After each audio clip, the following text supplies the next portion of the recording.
십계명은 하나님께서 모든 시대에 살고 있는 하나님의 언약 백성들에게 주신 10가지 계명입니다. 그래서 이 계명은 주님께서 다시 이 땅에 오실 때까지 계속해서 선포되어야 되고 또 우리는 그것을 듣고 지켜 나가야 합니다. 십계명을 주신 하나님은 자기 자신을 이렇게 소개했습니다. 나는 너를 종되었던 집 애굽에서 인도하여 낸 너의 하나님 여호와다. 하나님은 이 계명을 주신 분이 누구신지를 소개하십니다. 그리고 이 계명을 주신 분은 다른 신이 아니라 우리의 구주이신 하나님이심을 알려주셨습니다. 우리는 10가지 계명을 통해서 하나님께서 우리에게 무엇을 요구하시는지를 알게 됩니다. 다시 강조하지만 하나님은 우리가 이 계명을, 이 율법을 우리가 지켜야지만 구원을 얻도록 하신 것이 아닙니다. 구원의 조건으로 이 계명을 주신 것이 아니라 이미 구원을 받은 우리가 하늘의 가나안까지 안전하게 도착할 수 있도록 안내서로 이 계명을 주신 겁니다. 우리는 모두 다 종되었던 집에서 있었습니다. 바로 그때 하나님께서 우리를 구해 주셨어요. 죄 가운데 있던 우리를 구해 주신 하나님은 우리를 하늘의 가나안까지 안전하게 인도되기를 원하십니다. 왜냐하면은 이 구원에 관한 이 일은 하나님께서 시작하신 일이기 때문입니다. 그래서 하나님께서 우리의 구원을 하나님께서 시작하셨기 때문에 하나님께서 이것을 완성하시기를 원하시는 겁니다. 하나님이 이 일의 완성을 위해서 우리에게 계명을 주셨습니다. 그렇기 때문에 이 계명은 우리에게 무거운 짐이 아닙니다. 우리가 운전을 하다 보면은 항상 늘 우리가 맞닥뜨리는 표지판이 있지요. 포웨이 표지판이 있습니다. 그런데 가다 보면은 포웨이 표지판이 있으면 이제 서야 되잖아요. 근데 주위에 보면은 전부 다 이렇게 논밭이에요. 이 근처에는. 아무리 봐도 신호는 있는데, 포웨이 표지판은 있는데, 아무리 봐도 주변에 차가 없습니다. 그런데 시간이 없어요. 급한 일이 있어서 빨리 가야 됩니다. 그러면 어떻게 합니까? 오는 차가 없어도 모두 지키실 줄로 그렇게 알고 있겠습니다. 제가 베트남에 한번 가보니까는 이 도로에 이 신호등이나 이 교통법규가 따로 없는 것 같더라고요. 그래가지고 이 오토바이가 남자 여자를 막론하고 할머니를 막론하고 쌩쌩 지나다닙니다. 막 정말 한 50대는 지나가는 것 같아요. 이렇게 서로 막 교차해서 뭐 신호 없이 그렇게 막 쌩쌩 지나갑니다. 아주 아찔한 순간이 아주 많았어요.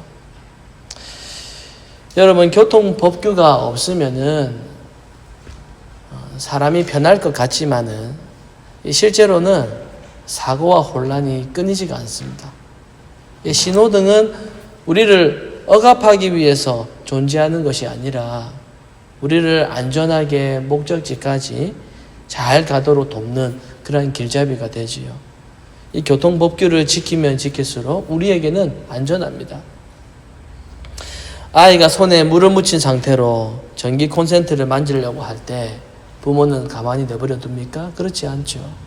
부모는 아주 단호하게 말합니다. 이거 만지지 말라고. 소리치죠. 그거 다시는 그렇게 하지 말라고. 아이에게는 그런 말들이 때로는 불편하고 또 간섭하는 것처럼 그냥 뭐 이렇게 좀 빨리 빼면 되지. 왜 그거 가지고 저러냐. 그렇게 생각할 수 있지만은 사실은 이것은 우리 아이를, 자녀들을 보호하려고 하는 사랑의 규칙입니다. 율법도 마찬가지예요. 하나님이 우리를 얽매이고 속박하려고 하는 것이 아니라 우리를 죄와 멸망에서 보호하려고 하는 사랑의 울타리입니다. 그래서 율법은 우리의 삶을 어떤 컨트롤하는 그러한 족쇄가 아니라 하나님 안에서 자유롭고 안전하게 살도록 그렇게 주신 감사의 질서입니다. 그래서 우리가 하나님의 은혜를 아는 만큼, 우리가 하나님의 사랑을 아는 만큼 이 계명은 우리에게 사랑으로 다가오는 것이고, 그리고 계명을 받는 자의 그 자부심이 생기게 되고, 그리고 특권으로 그렇게 느껴지게 되는 겁니다. 시편 기자는 이 율법에 대해서 이렇게 고백합니다. 내가 주의 법을 어찌 그리 사랑하는지요. 내가 그것을 너무 사랑해서 내가 하루 종일 작은 목소리로 읊조리나이다. 이렇게 나와 있습니다. 여러분, 우리도 이렇게 하나님의 율법을, 하나님의 계명을 사랑할 수 있어야 됩니다. 오늘은 세 번째 계명을 살펴볼 텐데, 세 번째 계명의 내용은 이렇습니다. 너는 내 하나님 여호와의 이름을 망령되게 부르지 말라. 세 번째 계명에서는 하나님의 이름을 존중하라고 그렇게 말합니다. 여러분, 이름이라고 하는 것은 사람이나 그 사물의 본질을 나타냅니다. 우리가 자녀들의 이름을 지을 때 얼마나 많이 고민을 했습니까? 부르기에 쉬워야 되고, 또 학교 가서 친구들에게 놀림받으면 안 되고, 그러면서도 흔하지 않는, 게다가 성경적인 좋은 의미가 담긴 그러한 이름을 지으려고 얼마나 고민을 많이 합니까? 평생 불리는 이름이고, 무엇보다 이름은 그 사람을 잘 나타내기 때문입니다. 에덴 동산에서 아담은 모든 생물들과 짐승, 새들의 이름을 아담이 지었습니다. 그때는 아담이 선악과를 먹지 않았던 그러한 상태였어요. 그러나 여러분, 그러니 이 아담이 선악과를 먹지 않은 상태에서 이름을 하나하나씩 다 지은 거 보면은 여러분, 얼마나 그 아담이 지혜로웠을까요? 각 생물의 그 본질을 아주 잘 캐치해서 정확하게 이름을 지어주었습니다. 여러분, 이거 쉽지 않은 일이에요. 너는 사자야. 기어다니는 거 보고 너는 악어야. 너는 뱀이야. 이렇게 정확하게 그 본질을 알고 아담이 이름을 지어주었습니다. 주님께서도 종종 이름을 지어주셨어요. 아브람을 아브라함이라고 지으셨어요. 이름의 뜻은 많은 사람들의 아버지다, 이런 뜻입니다. 그러니까 많은 사람의 아버지, 그 사명이 아브라함의 본질이었기 때문에 그렇게 이름을 지으셨어요. 또한 예수님도 마찬가지입니다. 게바라는 사람에게 베드로라고 이름을 지으셨어요. 베드로는 무슨 뜻이죠? 반석이라는 이름 뜻입니다. 그래서 이 베드로의 신앙 고백은 교회의 반석이고, 그리고 교회의 터가 되었어요. 하나님도 자기 이름을 알려주셨습니다. 시내산 가시던 불, 그 불꽃 가운데서 모세에게 하나님은 자신의 이름을 나타내셨습니다. 뭐라고 나타내셨습니까? 나는, 하나님의 이름이 뭡니까? 여호와다. 자신의 이름을 알려주셨어요. 여호와라고 하는 이 이름은 스스로 계시는 하나님, 영원하고 변함없이 신실한 분이다, 이런 의미를 가지고 있습니다. 그래서 여호와 하나님의 말씀은 언제나 옳습니다. 여호와 하나님이시기 때문에 그분이 하시는 일은 항상 참되시고 변함이 없어요. 그리고 자신이 약속하신 것을 지키십니다. 신실하셔요. 왜냐하면은 여호와라는 이름을 가지신 분이시기 때문입니다. 이스라엘 백성들이 애굽에서 바로에게 막 괴롭힘을 당하고 있을 때 하나님께서 모세에게 말씀하시죠. 바로에게 찾아가라. 이렇게 말씀하십니다. 그랬더니 이 모세가 두려워가지고 주저했어요. 하나님께 이렇게 말합니다. 하나님, 제가 누구이기에, 내가 뭔데 바로에게 가서 이 이스라엘 자손을 풀어주라고, 제가 뭔데 가서 그렇게 말할 수 있겠습니까? 라고 이렇게 말을 해요. 그때 여호와의 신 하나님께서는 내가 반드시 너와 함께 있을 것이다, 이렇게 약속을 하셨습니다. 하나님께서 약속하신 대로 하늘에 계신 하나님께서 자신을 낮추시고 그 백성들에게 찾아오셔서 그들과 함께 계셨습니다. 애굽에서 극심한 박해와 고통을 당하고 있는 그곳에서도 하나님은 함께 계셨어요. 장자의 그 죽음의 그림자가 지나갈 때에 이스라엘 백성들의 그 문인방과 좌우설주에는 그 양의 피로써 하나님은 그곳에 함께 계셨습니다.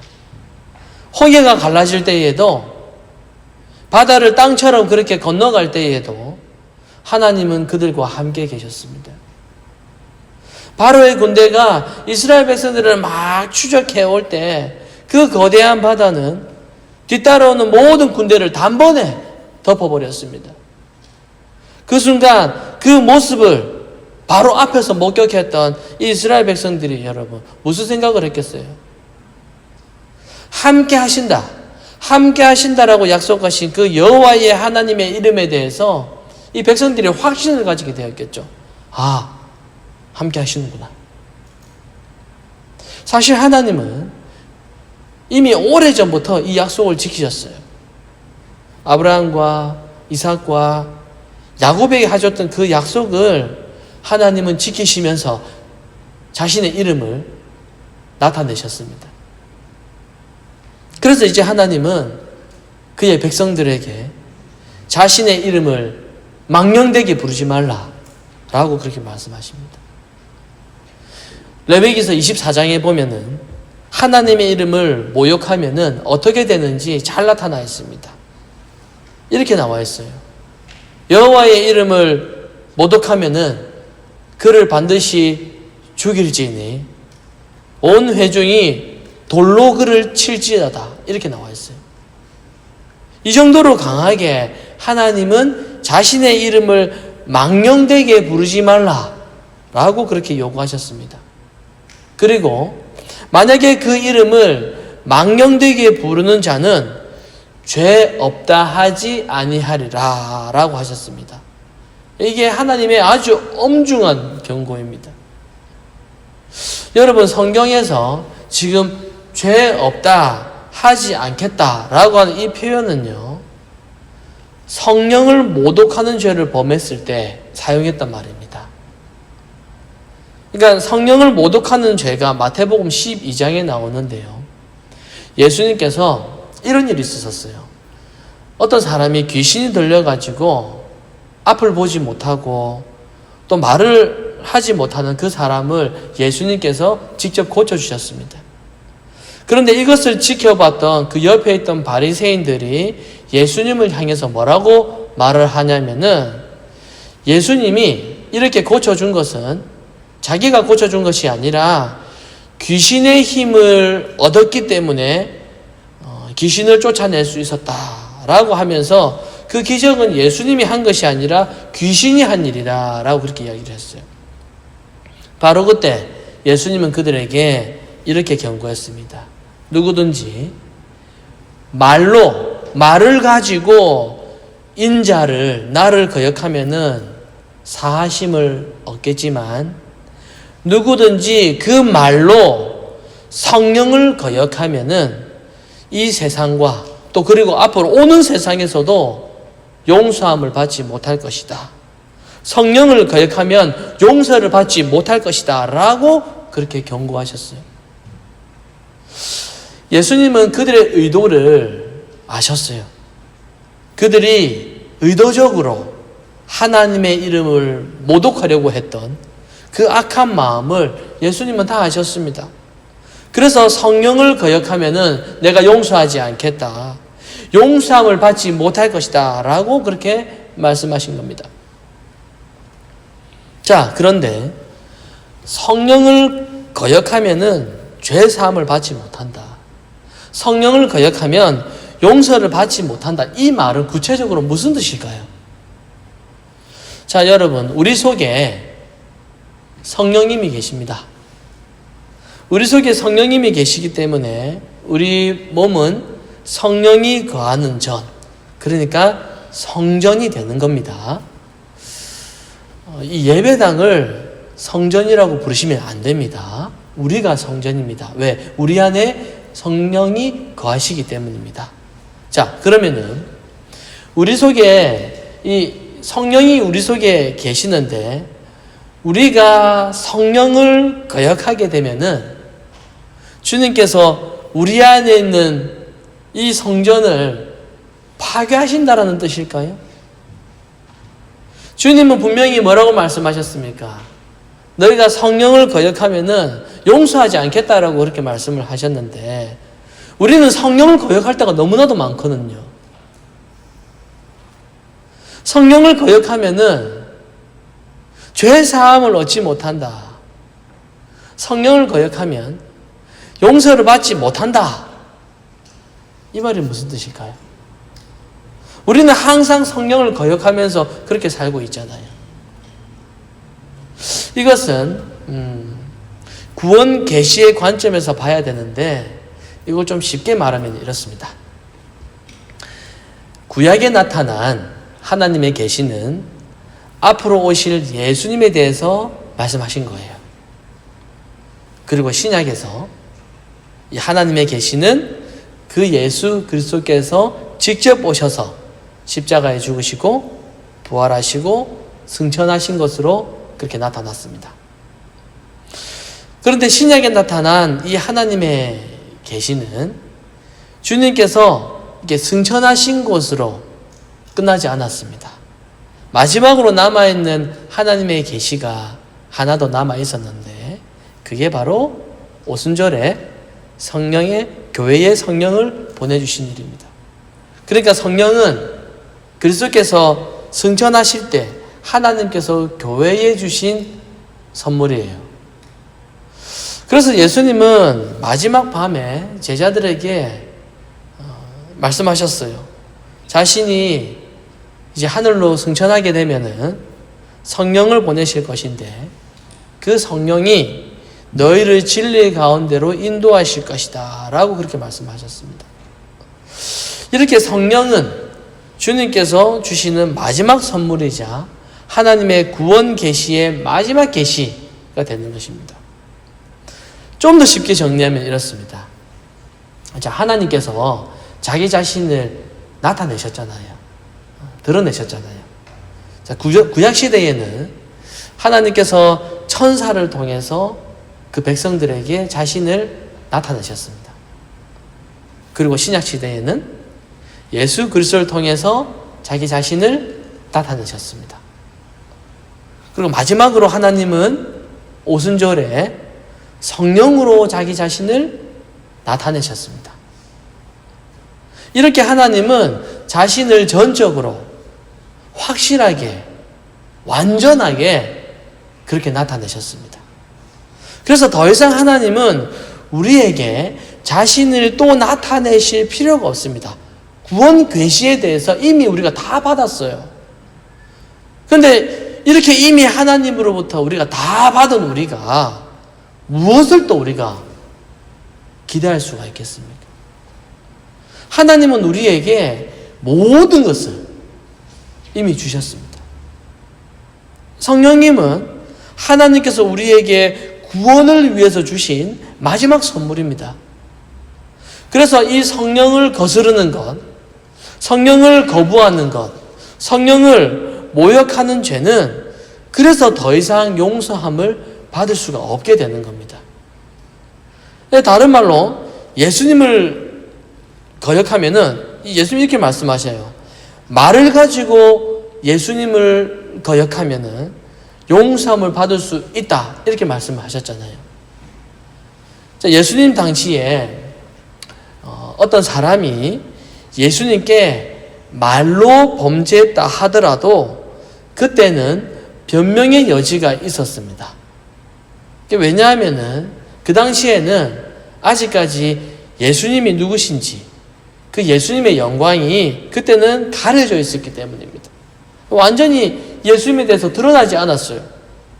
딱 보니까 이 예수님의 모습이 너무나도 볼품이 없고 또 사람들이 좋아할 만한 그런 모습이 아니었기 때문입니다.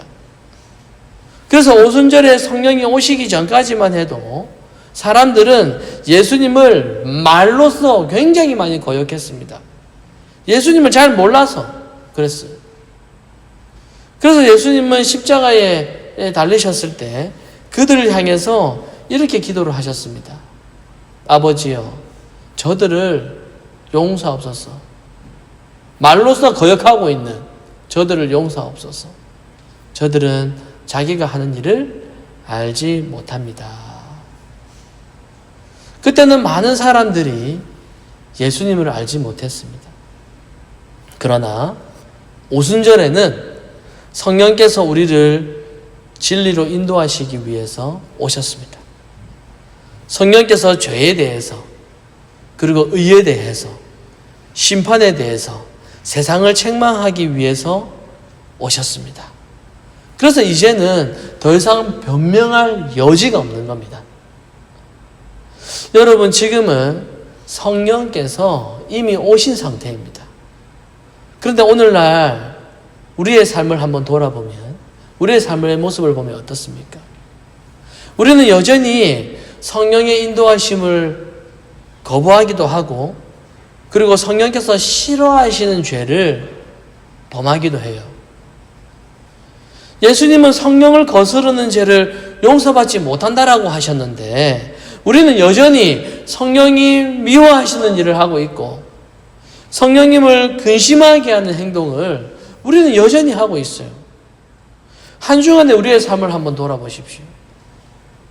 성령께서 전부 다 싫어하는 행동만 합니다. 그러면 우리는 용서함을 받지 못하고 우리 안에 성전이 파괴되고 우리는 지옥에 가야만 되는 것일까요? 어떻게 봐야 되겠습니까? 그렇지 않죠. 신자는 그럼에도 용서함을 받을 수가 있습니다. 신자는 매일의 삶을 살아가면서 하나님 앞에서 잘못 행한 일에 대해서 신자는 후회를 해요. 내가 이렇게 말하면 안 되는 거였는데, 내가 이래서는 안 되었는데, 내가 목사로서, 내가 신자로서 내가 이래서는 안 되는데, 내가 그냥 그것을 지나쳐서는 안 되는데, 그때 내가 화를 내서는 안 되는데 후회를 해요. 신자는 자신의 죄를 후회하고 신자는 자신의 죄를 슬퍼합니다. 죄를 미워해요. 그리고 자신의 연약함을 인정하고 그것을 극복하기 위해서 기도합니다. 그러면 자비하신 하나님의 그 용서함을 우리가 받게 되는 것입니다. 사랑하는 성도 여러분, 우리의 하나님 여호와께서는 구원 계시의 마지막 선물로 이 성령으로 우리에게 나타나셨습니다. 이렇게 그분은 우리에게 주실 수 있는 모든 것을 다 주셨어요. 여호와 하나님은 그분의 아들을 통해서 우리에게 구주이심을 선언하셨습니다.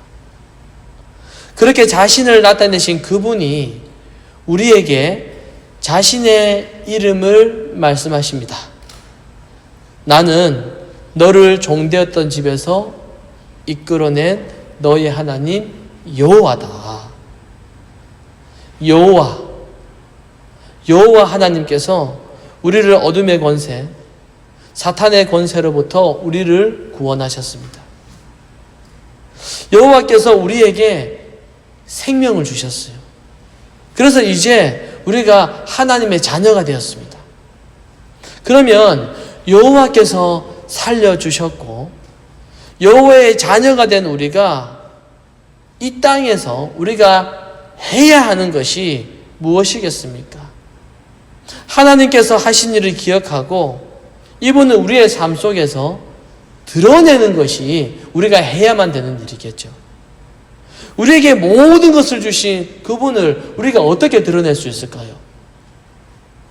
십자가 액세서리를 가지고 나 교회 다닌다라고 그렇게 드러내는 것이 아니라 차에 십자가 붙여놓고 나 예수 믿는데요 하는 그 정도로 드러내는 것이 아니라 여호와께서 죽었던 나를 살리신 그 구주이심을, 그분이 나에게 새로운 생명을 주신 분이시라는 것을 우리의 삶으로 그렇게 나타내야 되지 않겠습니까?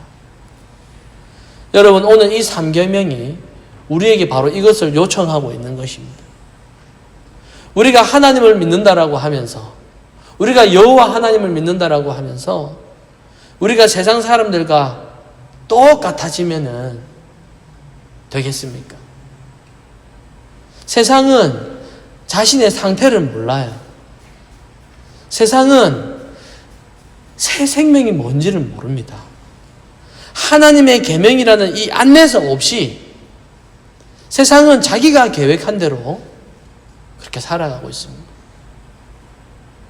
신자라고 하면서 마치 모든 선물을 받지 않는 세상 사람들과 같은 생각, 같은 행동, 같은 그 삶의 방식으로 살아가고 있다면 그게 바로 하나님의 이름을 모욕하는 것이고 망령되게 부르는 것이고 이 3계명을 범하는 모습입니다. 여호와 하나님은 그리스도 안에서 우리의 구주가 되십니다. 그분이 우리를 거짓과 죽음의 세계로부터 우리를 살리셨어요. 그래서 우리는 거짓이 휘몰아치고 거짓이 지배하는 이 세상 속에서 우리는 진리를 말할 수 있어야 됩니다. 하나님의 모든 것을 받은 자로서 우리가 여유를 가지지 못하고 마치 이 세상에서 영원히 계속 살 것처럼 다른 사람에게 인정사정 봐주지 않고 나의 이익을 챙기고 마치 영원한 이 생명을 얻지 못한 사람들처럼 이 땅의 것에 집착하면서 그렇게 살아가고 있지 않습니까? 여러분, 우리가 그렇게 살지 맙시다. 이 땅의 삶은요, 여러분 그렇습니다. 거짓이 판을 치고 있고 누구 하나 제대로 믿을 사람이 없어요. 어디 가서 속 시원하게 내 이야기 할 사람 없어가지고 가슴에 응어리 가지고 그렇게 살아갑니다. 자기를 숨기고 싶어 해요. 이 얼마나 이해관계가 복잡하고 힘든 문화와 이 힘든 세상 속에 우리가 살아가고 있습니까? 그러나 신자가 가는 길은, 우리가 가는 길은 더 이상 거짓이 없는 세상, 거짓을 막기 위해서 계약서를 꼭 써야만 하는 그런 맹세가 필요 없는 새로운 세계를 향해서 우리가 가고 있습니다. 그곳에는 여호와 하나님의 이름이 완전할 것이고 가장 존귀하게 여겨질 것입니다. 그러한 세계가 곧 온다라고 하는 그 확신을 가지시고 우리의 매일매일의 삶 속에서 이 여호와의 이름을 존귀하게 여기고 그분께 영광을 돌리며 살아가야 할 것입니다. 이러한 용기와 은혜가 우리 모두에게 함께 하시기를 성부와 성자와 성령의 이름으로 축원합니다.